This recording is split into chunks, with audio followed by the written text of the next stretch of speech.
ನನ್ನ ಹೆಸರು ಮೋನಿಕಾ ಅಂತ. ನನ್ನ ಗಂಡನ ಹೆಸರು ರೋಹಿತ್ ಡಿಯಾರ್. ನಾವು ತುಮಕೂರು ಶಿರಾಗೇಟ್ ಹೌಸಿಂಗ್ ಬೋರ್ಡಲ್ಲಿರೋದು.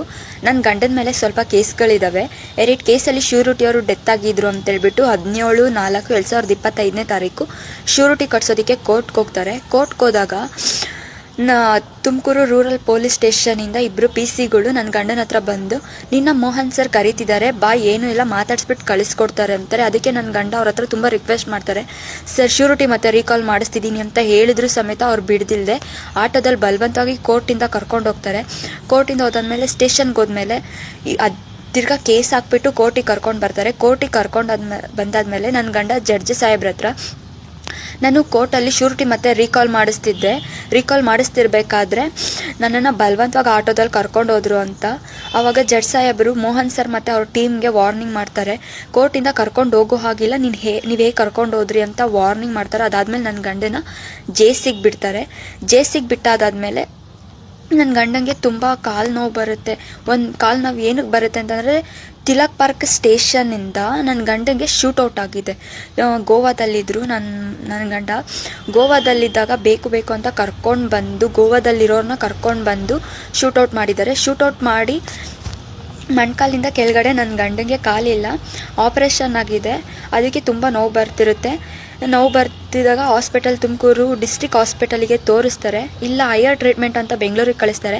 ಬೆಂಗಳೂರಲ್ಲಿ ಟ್ರೀಟ್ಮೆಂಟ್ ತಗೊಂತಾನೇನೆ ಹೈಕೋರ್ಟಲ್ಲಿ ಬೇಲ್ ಮಾಡಿಸ್ಕೊಳ್ತಾರೆ. ಬೇಲ್ ಆಗಿರುತ್ತೆ 14ನೇ ತಾರೀಕು ಮತ್ತು 8/2025 ಔಟ್ ಕೋರ್ಟ್ ಇರುತ್ತೆ ಅಂತ ಬಿಟ್ಟು ತುಮಕೂರಿಗೆ ಬರ್ತಾರೆ. ತುಮಕೂರಿಗೆ ಬಂದು ಔಟ್ ಕೋರ್ಟ್ ಮುಗಿಸ್ಕೊಂಡು ಶ್ಯೂರಿಟಿ ಮತ್ತು ರೀಕಾಲ್ ಮಾಡಿಸ್ಕೊಂಡು ರಿಟರ್ನ್ ಹೋಗ್ತಾರೆ. ರಿಟರ್ನ್ ಹೋದಾದ್ಮೇಲೆ ಅಲ್ಲೋ ಕೇಳ್ತಾರೆ, ಸರ್ ಶ್ಯೂರಿಟಿ ಮತ್ತು ರೀಕಾಲ್ ಮಾಡಿಸಿದ್ದೀನಿ ಅಂತ ಅಲ್ಲಿನ ಅಧಿಕಾರಿಗಳನ್ನ ಕೇಳ್ತಾರೆ. ಮೇಲ್ ಬಂದಿದೆಯಾ ನೋಡಿ ಸರ್ ಅಂತ. ಬಂದಿಲ್ಲ ಅಂತಂತಾರೆ. ನೆಕ್ಸ್ಟ್ ಡೇ 15/8/2025 ಬೆಳಗ್ಗೆ 9 ಗಂಟೆಗೇ ಹೋಗಿ ಕೇಳ್ತಾರೆ, ಸರ್ ಮೇಲ್ ಬಂದಿದೆಯಾ ಅಂತ. ಮೇಲ್ ಇನ್ನೂ ಬಂದಿಲ್ಲ ಅಂತಾರೆ. ಅದೇ ಗೇಟಲ್ಲಿ ಅದೇ ಸ್ಟೇಷನ್, ರೂರಲ್ ಸ್ಟೇಷನ್ 2 ಕ್ರೈಮ್ ಪೊಲೀಸರು ಇರ್ತಾರೆ. ನನ್ನ ಗಂಡ ಹೋಗಿ ಅವ್ರನ್ನ ಮಾತಾಡಿಸ್ತಾರೆ. ಸರ್ ನೀವೇನು ಇಲ್ಲಿ ಅಂತ, ನೀನು ಮಾತಾಡ್ಸ್ಕೊಂಡು ಹೋಗೋಣ ಅಂತ ಬಂದಿದ್ದೀವಿ ಅಂತ ಅಂತಾರೆ. ನನ್ನ ಗಂಡ 9 ಗಂಟೆಯಿಂದ ಸಂಜೆ 4:15 ಓಡಾಡ್ತಾರೆ, ಸರ್ ಮೇಲ್ ಬಂದಿದೆಯಾ ಅಂತ. ಅವ್ರು ಹೇಳ್ತಾರೆ ಬಂದಿದೆ, ಬಾಡಿ ವಾರೆಂಟ್ ಕೊಡಬೇಕು ಅಂತಬಿಟ್ಟು 4:15 ಆಚೆ ಬಿಡ್ತಾರೆ. ಆಚೆ ಬಿಟ್ಟಿದ ತಕ್ಷಣವೇ ಅದೇ ಸ್ಟೇಷನ್ ಕ್ರೈಮ್ ಡಿಪಾರ್ಟ್ಮೆಂಟ್ 2 ಪೊಲೀಸವರು ಆಚೆ ಕಾಲಿಟ್ಟಿದ ತಕ್ಷಣವೇ ಬಲವಂತವಾಗಿ ಕಾರಿಂದ ಕರ್ಕೊಂಡು ಹೋಗ್ತಾರೆ. ಕಾರಿಂದ ಕರ್ಕೊಂಡೋದ್ಮೇಲೆ ನನ್ನ ಗಂಡ ಆಗಲೂ ರಿಕ್ವೆಸ್ಟ್ ಮಾಡ್ತಾರೆ, ನಾವು ಅಲ್ಲೇ ಇದ್ವಿ ಸರ್, ಮನೆಯವ್ರನ್ನ ಮಾತಾಡಿಸ್ತೀನಿ ಅಂತ ಅಂದರೂ ಸಮೇತ ಬಿಡ್ದಿಲ್ದೆ ಬೇಕು ಅಂತ ಹೇಳ್ಬಿಟ್ಟು ಕಾರಲ್ಲಿ ಬಲವಂತವಾಗಿ ಕೈಕಾಲು ಇಟ್ಕೊಂಡು ಎಳ್ಕೊಂಡು ಹೋಗಿ ಕಾರಲ್ಲಿ ಕುಂಡಿಸ್ಕೊಂಡು ಕರ್ಕೊಂಡು ಹೋಗ್ತಾರೆ. ನನ್ನ ಗಂಡ ಡಾಬಸ್ಪೇಟೆ ಹತ್ರ ಬರ್ತಾ ಸೂಸೈಡ್ ಅಟೆಂಪ್ಟ್ ಮಾಡ್ತಾರೆ. ಕಿವಿ ಓಲೆ ನುಂಗ್ತಾರೆ, ಸರ್ ನನಗೆ ಯಾಕೆ ಈ ಥರ ಮಾಡ್ತಿದ್ದೀರಾ, ನನ್ನನ್ನು ಬದುಕಕ್ಕೆ ಬಿಡಿ ಅಂತ ಅವ್ರನ್ನ ಕೇಳಿದ್ರು ಸಮೇತ ಬಿಡ್ದಿಲ್ದೆ ಆತ ಎಷ್ಟೇ ರಿಕ್ವೆಸ್ಟ್ ಮಾಡ್ತಾರೆ ಆದರೂ ಸಮೇತ ಅವ್ರೇನೂ ಇದು ಮಾಡ್ಕೊಳ್ಳಲ್ಲ. ಸುಮ್ಮನೆ ಬಾ ಅಂತ ಹೇಳ್ಬಿಟ್ಟು ಬೈದು ಕರ್ಕೊಂಡು ಹೋಗ್ತಾರೆ. ಅದಾದಮೇಲೆ ಸ್ಟೇಷನ್ಗೆ ಹೋಗಿದ ತಕ್ಷಣ ಮೋಹನ್ ಸರ್ ಹತ್ರ ಅಲ್ಲಿನ ಪೊಲೀಸ್ಗಳು ಹೇಳ್ತಾರೆ, ಸರ್ ಇವನು ಸೂಸೈಡ್ ಮಾಡ್ಕೊಂಡಿದ್ದಾನೆ ಅಂತ. ಅದಕ್ಕೆ ಮೋಹನ್ ಸರ್ ನೀನೇನೇ ಮಾಡ್ಕೊಂಡ್ರು ಸಮೇತ ನಾನು ನಿನ್ನನ್ನು ಬಿಡಲ್ಲ ಅಂತ ಅಂತಾರೆ. ಆಮೇಲಿಂದ ಡಿಸ್ಟ್ರಿಕ್ಟ್ ಹಾಸ್ಪಿಟಲಿಗೆ ಕರ್ಕೊಂಡು ಹೋಗ್ತಾರೆ. ಇಲ್ಲ ಇಲ್ಲಿ ಸ್ಕ್ಯಾನ್ ಮಾಡೋದಿಲ್ಲ. ಅದಾದಮೇಲೆ ಶ್ರೀದೇವಿ ಹಾಸ್ಪಿಟಲಿಗೆ ಕರ್ಕೊಂಡು ಹೋಗ್ತಾರೆ. ಶ್ರೀದೇವಿ ಹಾಸ್ಪಿಟಲಿಗೆ ಕರ್ಕೊಂಡು ಹೋದಾಗ ಟ್ರೀಟ್ಮೆಂಟ್ ನಡೀತಿರ್ಬೇಕಾದ್ರೆ ಮೋಹನ್ ಸರ್ ಬಂದು ನನ್ನ ಗಂಡನ ಹತ್ರ, ನೀನು ಏನೇ ಮಾಡಿಕೊಂಡ್ರು ನಾನು ನಿನ್ನನ್ನು ಬಿಡೋಲ್ಲ, ನೀನಿದ್ರೆ ಅಲ್ವಾ ನಿನ್ನನ್ನು ಎನ್ಕೌಂಟರ್ ಮಾಡಾಕ್ತೀನಿ ಅಂತ ಹೇಳ್ತಾರೆ.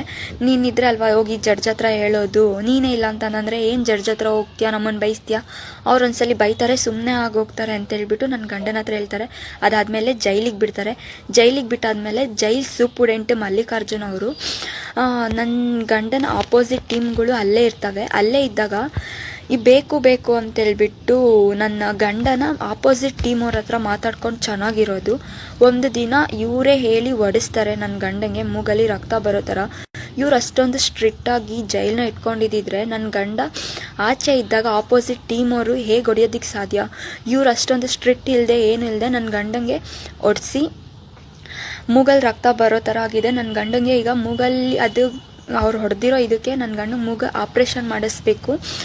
ಆ ಆಪೋಸಿಟ್ ಟೀಮವ್ರ ಜೊತೆ ಚೆನ್ನಾಗಿ ಇಟ್ಕೊಂಡು, ಆಪೋಸಿಟ್ ಟೀಮವ್ರು ಏನಾದರೂ ಫೋನ್ ಮಾಡಬೇಕು ಅಂತ ಅಂದರೆ ಅವರ ಆಫೀಸ್ ರೂಮ್ಗೆ ಕರೆದು ಫೋನ್ ಮಾಡಿಕೊಡ್ತಾರೆ. ಆಪೋಸಿಟ್ ಟೀಮವ್ರಿಗೆ ಏನಾದರೂ ಹೆಲ್ಪ್ ಮಾಡಬೇಕು ಅಂತಂದರೆ ಮಾಡ್ತಾರೆ. ಅವ್ರ ಜೊತೆ ತುಂಬ ಚೆನ್ನಾಗಿದ್ದಾರೆ ಮಲ್ಲಿಕಾರ್ಜುನ್ ಅವರು. ನನ್ನ ಗಂಡನ ಯಾರಾದರೂ ಮಾತಾಡ್ಸಿದ್ರೆ ಅವ್ರನ್ನ ಆಫೀಸ್ ರೂಮಿಗೆ ಕರೆದು ಬಿಟ್ಟು ಬೈಯೋದು, ಏನಕ್ಕೆ ಮಾತಾಡಿಸ್ತೀರಾ ಹಾಗೆ ಹೇಗೆ ಅಂತ. ಆ ಜಗಳ ಆದಾದಮೇಲೆ ನನ್ನ ಗಂಡನ 24 hours ಲಾಕ್ ಮಾಡ್ತಾರೆ. ಅದಾದಮೇಲೆ VC ಕೊಟ್ಟಿರುತ್ತೆ. ನನಗೇನಾದರೂ ಪ್ರಾಬ್ಲಮ್ ಆದರೆ ಹೇಳ್ಕೋಬೇಕು, ಅನ್ಮ್ಯೂಟ್ ಮಾಡಿ ಅಂತಂದರೂ ಸಮೇತ ಅವ್ರು ಅನ್ಮ್ಯೂಟ್ ಮಾಡಲ್ಲ. ಆಮೇಲೆ ಈ ಥರ ತುಂಬ ಪ್ರಾಬ್ಲಮ್ಸ್ ಆಗ್ತಿದೆ ಅಲ್ಲಿ JCಯಿಂದ.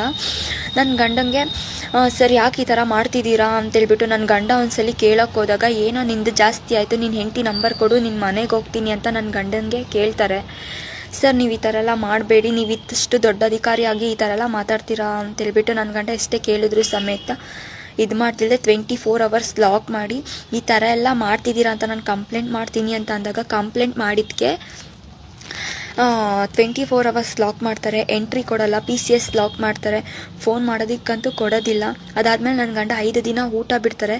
ಅದೇ ರೂಮಲ್ಲಿರೋರೆಲ್ಲ ಸರ್ ಅವ್ನು ಊಟ ಬಿಡ್ತಿದ್ದಾನೆ, ತುಂಬ ಸುಸ್ತಾಗ್ತಿದ್ದಾನೆ ಅಂತ ಹೇಳಿದ್ರು ಸಮೇತ ಏನು ಮಾಡ್ದಿಲ್ದೆ ಅದಾದಮೇಲೆ ಜೈಲರು ಮತ್ತು ಜೈಲ್ ಸೂಪುಡೆಂಟ್ ಅವರು ಅಲ್ಲೇ ಇದ್ದಿದ್ದು ಡ್ಯೂಟಿ ಪೊಲೀಸವ್ರನ್ನ ಮುಂದೆ ನಿಲ್ಲಿಸಿ, ನಿನ್ನ ಜೈಲ್ ಬಗ್ಗೆ ಏನು ಹೇಳೋ ಆಗಿಲ್ಲ ಅಂತೇಳ್ಬಿಟ್ಟು ಡ್ಯೂಟಿ ಪೊಲೀಸವ್ರನ್ನ ಮುಂದೆ ನಿಲ್ಲಿಸಿ ಫೋನ್ ಮಾಡಿಕೊಡ್ತಾರೆ. ಫೋನ್ ಮಾಡಿಕೊಟ್ಟಾದಾದ್ಮೇಲೆ ಲಾಸ್ಟ್ ತಿರ್ಗಾ ಕಾಲು ನೋವು ಬರುತ್ತೆ, ಬೆಂಗಳೂರಿಗೆ ಹೈಯರ್ ಟ್ರೀಟ್ಮೆಂಟ್ಗೆ ಅಂತೇಳ್ಬಿಟ್ಟು ತಿರ್ಗಾ ಹೋಗ್ತಾರೆ. ತಿರ್ಗಾ ಹೋಗ್ಬೇಕಾದ್ರೆ ಲಾಸ್ಟ್ PCS ಅಲ್ಲಿ ನನಗೆ ಫೋನ್ ಮಾಡಿ ಹೇಳ್ತಾರೆ, ಈ ಥರ ನನಗೆ ಟಾರ್ಚರ್ ಆಗ್ತಿದೆ, ಹಾಗೆ ಹೀಗೆ ನಾನು ಹೇಳ್ಕೊಳ್ಳೋ ಆಗಿಲ್ಲ ಏನೂ ಅಂತ ಬೆಂಗಳೂರಿಗೆ ಕಳಿಸ್ತಾರೆ. ಅದಾದಮೇಲೆ ತುಮಕೂರು ಕೋರ್ಟಲ್ಲಿ ಜಡ್ಜ್ ಸಾಹೇಬ್ರ ಹತ್ರ ಹೋಗ್ಬಿಟ್ಟು ನಾವು ಕಂಪ್ಲೇಂಟ್ ಮಾಡ್ತೀವಿ ಈ ಥರ ಹೀಗೀಗೆ ಅಂತ. ಅದನ್ನು ಎಲ್ಲಿ ನನ್ನ ಗಂಡ ಇದ್ದಾಗ ಜಡ್ಜ್ ಸಾಹೇಬರು ಬಂದುಬಿಡ್ತಾರೆ, ಇಲ್ಲಿಂದೆಲ್ಲ ಹೇಳ್ತಾನೆ ಅಂತೇಳ್ಬಿಟ್ಟು ಅವ್ರು ನನ್ನ ಗಂಡನ ಬೇಗ ಬೆಂಗಳೂರಿಗೆ ಕಳಿಸ್ತಾರೆ. ಬೆಂಗಳೂರಿಗೆ ಕಳಿಸಿದ್ರು. ಅದಾದಮೇಲೆ ಜಡ್ಜ್ ಹತ್ರ ನಾವು ಕಂಪ್ಲೇಂಟ್ ಮಾಡಿದ್ರು ಸಮೇತ ಅವ್ರ ಮೇಲೆ ಏನು ಆ್ಯಕ್ಷನ್ಸ್ ತಗೊಂಡಿಲ್ಲ. ನಾನು ಸಿದ್ದರಾಮಯ್ಯ ಸರಿಗೆ ಮತ್ತು ಮಹಿಳಾ ಸೇವಾ ಸಮಿತಿ ವುಮೆನ್ ರೈಟ್ಸ್ಗೆ ರಾಷ್ಟ್ರಪತಿಯವರಿಗೆ ನಾನು ಪೋಸ್ಟ್ ಮಾಡಿದ್ದೀನಿ. ಇದು ಪೋಸ್ಟ್ ಮಾಡಿರೋ ಲೆಟರು, ಇದು ಪೋಸ್ಟ್ ಮಾಡಿದ್ದೀನಿ ಇಷ್ಟು ಜನಕ್ಕೂ. ಆದರೂ ಸಮೇತ ಅವ್ರ ಕಡೆಯಿಂದ ನನಗೇನು ರೆಸ್ಪಾನ್ಸ್ ಬಂದಿಲ್ಲ. ಏನಾದರೂ ಬೇರೆ ಯಾರಾದರೂ ಅಧಿಕಾರಿಗಳ ಹತ್ರ ಹೋಗ್ಬಿಟ್ಟು ಕಂಪ್ಲೇಂಟ್ ಮಾಡೋಣ ಅಂತಂದರೆ ಅವ್ರು ಮಿಸ್ಯೂಸ್ ಮಾಡ್ಕೊಳ್ತಾರೆ. ನಮ್ಮನ್ನೆಲ್ಲೂ ಜೀವನ ಮಾಡೋದಕ್ಕೆ ಬಿಡ್ತಿಲ್ಲ ಇವರು. ನಾವು ಇವ್ರ ಹತ್ರ ಕೇಳ್ಕೊಳ್ಳೋದಿಷ್ಟೇ, ನನ್ನ ಗಂಡ ಯಾವ ಥರದ್ದು ಕೆಟ್ಟ ಕೆಲ್ಸಕ್ಕೆ ಹೋಗ್ತಿಲ್ಲ, ಅವನಾಯಿತು ಅವ್ನ ಪಾಡಾಯಿತು ಅಂತೇಳ್ಬಿಟ್ಟು ಅವ್ನ ಪಾಡಿಗೆ ಅವನಿದ್ದಾನೆ. ಆದರೂ ಸಮೇತ ಇವ್ರು ಇರೋದಕ್ಕೆ ಬಿಡ್ತಿಲ್ಲ. ನಮ್ಮನ್ನು ಜೀವನ ಮಾಡೋದಕ್ಕೆ ಬಿಡಿ. ನನ್ನ ಗಂಡನಿಂದ ಯಾವುದೂ ನಿಮಗೆ ತೊಂದರೆ ಆಗಿಲ್ಲ, ತೊಂದರೆ ಆಗೋದು ಇಲ್ಲ. ನನ್ನ ಗಂಡ ನನ್ನ ಪಾಡಿಗಿದ್ದಾನೆ, ಅವ್ರ ಪಾಡಿಗೆ ಅವ್ರು ಇದ್ದಾರೆ. ನಮ್ಮನ್ನು ಜೀವನ ಮಾಡೋದಕ್ಕೆ ಬಿಡಿ. ಇವ್ರೇನಾದರೂ ಇದೇ ಥರ ಮಾಡಿದ್ರೆ ನಾನು ವಿಷ ತಗೊಂಡು ಸಾಯ್ತೀನಿ, ಜೀವನನೇ ಮಾಡೋಕ್ಕಾಗ್ತಿಲ್ಲ. ನನ್ನ ಗಂಡನ ಆಚೆ ಬಂದಿದ ತಕ್ಷಣ ಬೇಕು ಅಂತ ಬಿಟ್ಟು ಜೈಲ್ ಗೇಟಲ್ಲಿಂದನೇ ಅರೆಸ್ಟ್ ಮಾಡ್ಕೊಂಡು ಕರ್ಕೊಂಡೋಗಿ ತಿರ್ಗಾ ಕೇಸ್ ಹಾಕಿ ಒಳಗಡೆ ಬಿಡೋದು, ಈ ಥರ ಎಲ್ಲ ಮಾಡ್ತಿದ್ದಾರೆ. ಅವ್ರಿಗೆ ಕಾಲು ತಿರ್ಗಾ ಆಪ್ರೇಷನ್ ಮಾಡಿಸ್ಬೇಕು, ಮೂಗು ಆಪ್ರೇಷನ್ ಮಾಡಿಸ್ಬೇಕು. ಅವ್ರಿಗೇನಾದರೂ ಆಪ್ರೇಷನ್ ಆಗದಿಲ್ಲದೆ ಹೆಚ್ಚು ಕಡಿಮೆ ಆದರೆ ಇವರೇ ಕಾರಣ. ನನ್ನ ಗಂಡಂಗೆ, ನಮ್ಮ ಮನೆಯವ್ರಿಗೆ, ಯಾರಿಗೆ ಏನೇ ಆದರೂ ಮೋಹನ್ ಸರ್ ಮತ್ತು ಮಲ್ಲಿಕಾರ್ಜುನ್ ಅವರೇ ಕಾರಣ. ಮಲ್ಲಿಕಾರ್ಜುನ್ ಅವ್ರ ಆಪೋಸಿಟ್ ಟೀಮ್ ಜೊತೆ ಚೆನ್ನಾಗಿದ್ದು ನನ್ನ ಗಂಡಂಗೆ ಏನಾದರೂ ಮಾಡಿಸ್ತಾರೆ. ಅವ್ರು ಆ ಥರನೇ ಇದ್ದಾರೆ. ಏನೇ ಆದ್ರೂ ಅವರೇ ಕಾರಣ. ನಮ್ಮ ಜೀವನ ಮಾಡೋದಕ್ಕೆ ಬಿಡಿ ಅಂತ ನಾನು ನಿಮ್ಮ ಹತ್ರ ಇಷ್ಟೊಂದು ಕೇಳ್ಕೊತೀನಿ. ಮೋದಿ ಸರ್ ಮತ್ತು ಸಿದ್ದರಾಮಯ್ಯ ಸರಿಗೆ ನಾನು ಕೇಳ್ಕೊಳ್ಳೋದಿಷ್ಟೇ, ನಮ್ಮನ್ನು ಜೀವನ ಮಾಡೋದಕ್ಕೆ ಬಿಡಿ. ಇವರಿಂದ ನಮಗೆ ತುಂಬ ತೊಂದರೆ ಆಗ್ತಿದೆ, ಇವ್ರ ಮೇಲೆ ಆ್ಯಕ್ಷನ್ ತಗೊಳ್ಳಿ ಅಂತ ನಾನು ನಿಮ್ಮ ಹತ್ರ ಕೇಳ್ಕೊಳ್ತೀನಿ.